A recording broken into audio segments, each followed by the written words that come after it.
Assalamualaikum warahmatullahi wabarakatuh. Perkenalkan, nama saya Salwa Nabila Pranoto dari kelas 12 MIPA 7. Video ini dibuat untuk memenuhi tugas ujian praktek Bahasa Indonesia tentang teks artikel. Banjir besar yang melanda wilayah Provinsi Kalimantan Selatan masih terjadi hingga hari ini. Ribuan rumah terendam banjir, sementara evakuasi terhadap korban terus dilakukan. Kalimantan Selatan adalah salah satu provinsi yang ada di Indonesia yang mempunyai populasi di tahun 2020 berjumlah 4.087.984 jiwa dan memiliki luas 38.744 km persegi. Kalimantan Selatan dikenal dengan julukan Pulau Seribu Sungai dan juga dikenal sebagai paru-paru dunia karena memiliki hutan yang luasnya mencapai 40,8 juta hektar. Tapi dengan luasnya hutan di Kalimantan Selatan, tidak menutup kemungkinan provinsi ini tidak akan mengalami banjir.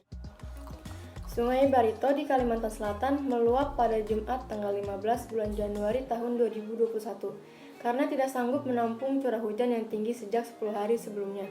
Akibatnya, sebanyak lebih dari 24.000 rumah di 10 kabupaten dan kota di Kalimantan Selatan terendam banjir, 100.000 orang mengungsi, dan 16 warga orang meninggal dunia.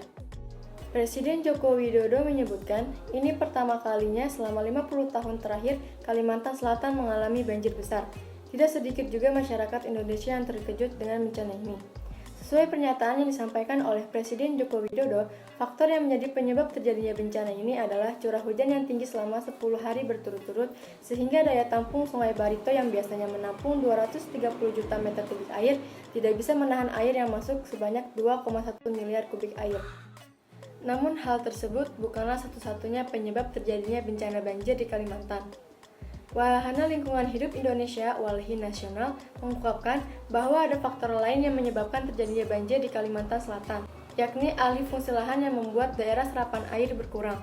Menurut Direktur Eksekutif WALHI Nasional, Nur Hidayanti, banjir ini diduga kuat akibat ekosistem yang sudah kehilangan daya dukungnya.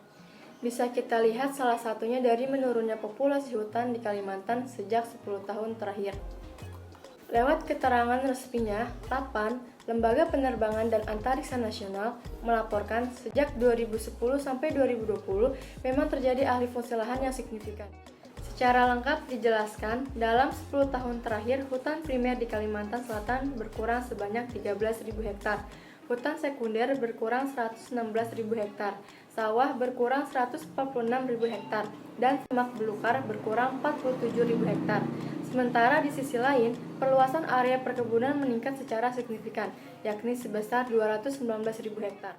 Untuk itu, WALHI Kalimantan Selatan seperti dikutip dari Tempo.co juga merekomendasikan 9 poin yang harus diambil pemerintah dalam mengatasi bencana banjir ini. Di antaranya adalah melakukan audit, menghentikan izin baru, penegakan hukum terutama terhadap perusak lingkungan, perbaikan atau pemulihan kerusakan lingkungan termasuk sungai dan drainase, serta mengevaluasi rencana tata ruang yang pro terhadap keselamatan rakyat dan lingkungan. Sejatinya, bencana banjir memang sudah menjadi bencana berulang, tetapi akan lebih baik jika kita bisa mencegahnya. Seperti yang dikatakan oleh Nur Hidayanti, bencana banjir bukanlah takdir atau kehendak alam, melainkan sesuatu yang bisa dicegah. Sekian yang bisa saya dapat sampaikan, kurang lebihnya mohon maaf. Wassalamualaikum warahmatullahi wabarakatuh.